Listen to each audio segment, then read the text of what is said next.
বিএনপির চেয়ারম্যান তারেক রহমান বলেছেন, বিএনপি ক্ষমতায় গেলে যুবকদের কর্মসংস্থানের ব্যবস্থা করবে, যাতে এই মানুষগুলো নিজের পায়ে দাঁড়াতে পারে।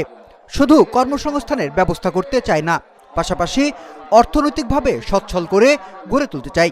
যেন আপনারা মধ্যপ্রাচ্য, লন্ডন বা পৃথিবীর অন্য কোথাও যান, যাতে ওই দেশে গিয়ে আপনারা দ্রুত কর্মসংস্থানের ব্যবস্থা করতে পারেন।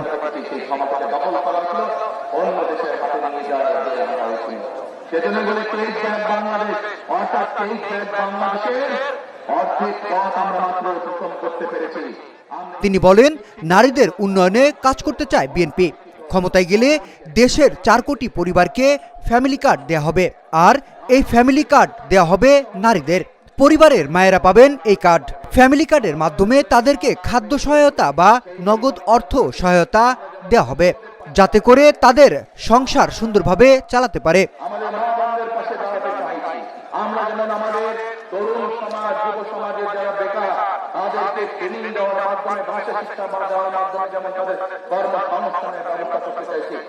প্রধান অতিথির বক্তব্যে তারেক রহমান আরো বলেন, আমরা ঘরে ঘরে ফ্যামিলি কার্ড দেব।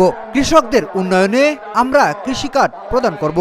এই কার্ডের মাধ্যমে তাদেরকে ঋণ, সার, বীজ ও বীমা সহায়তা দেব, যাতে করে তাদের বিপদের সময় ঘুরে দাঁড়াতে পারে।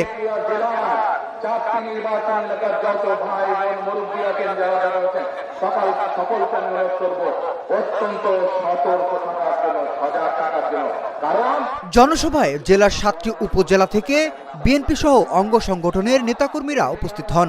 দুপুর গড়াতেই শেরপুরের আইনপুর মাঠে লোকে লোকারণ্য হয়ে পড়ে।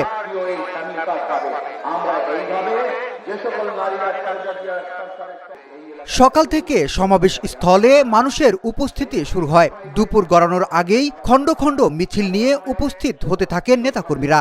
মৌলভীবাজার সদর, রাজনগর, কুলাউড়া, জুরি, বড়লেখা, কমলগঞ্জ ও শ্রীমঙ্গল উপজেলা থেকে দলের নেতাকর্মীরা উপস্থিত হতে থাকেন।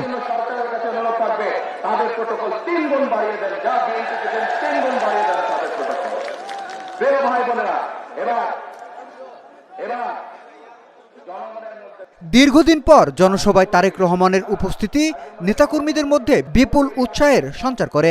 এ জনসভায় তারেক রহমান জেলার 4টি আসনের বিএনপি মনোনীত সংসদ সদস্য প্রার্থীদের পরিচয় করিয়ে দেন।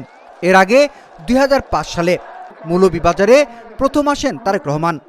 সর্বশেষ 2018 সালে শেরপুরের পথসভা ও 2004 সালে মৌলভীবাজার সরকারি উচ্চ বিদ্যালয়ের মাঠের জনসভার পর এটাই দলীয় প্রধানের প্রথম কোনো জনসভা। আমরা যারা এই দেশের মাটিতে বিশ্বাস করি, আমাদের যারা ঠিকানা এই দেশের